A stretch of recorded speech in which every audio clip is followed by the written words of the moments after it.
பாதுகாப்பு தர வேண்டியது கவர்மெண்ட்டுடைய கடமை. அந்த கடமையை நீங்க தவறிட்டீங்க. இன்னைக்கு அதிமுக திமுகவோட விஜய் பார்ட்டிக்கு அதிகமா கூட்டம் வருதுன்னு தெரியல. அப்ப கவர்மெண்ட் இந்த ஸ்டண்ட் யார் உள்ள வந்தது?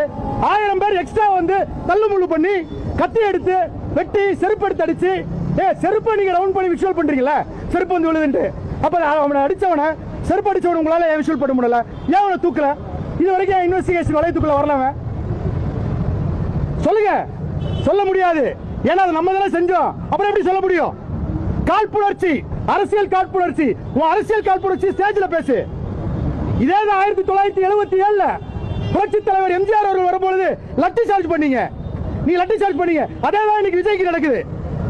ஏன் நீங்க உங்க பாலிடிக்ஸ் பண்ணுங்க. போய் பனையூர்ல போய் சண்டை போடுங்க, ஸ்டேஜ் போட்டு சண்டை போடுங்க. மக்கள்கிட்ட எங்க காட்டுறீங்க?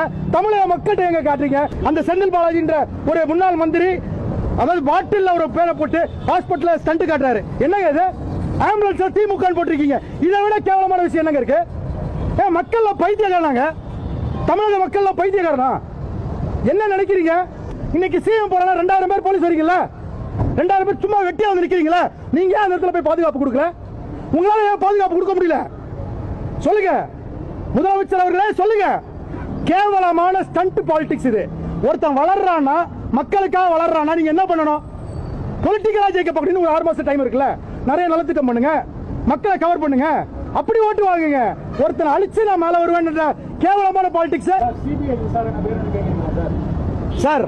அதாவது நான் ஒரு கொலை பண்றேன், என்கிட்ட விசாரணை வந்தா நான் கரெக்டா பாப்பனா சார்? 1 man கமிஷன் எதுக்கு சார்? சார் இது சிபிஐ தான்.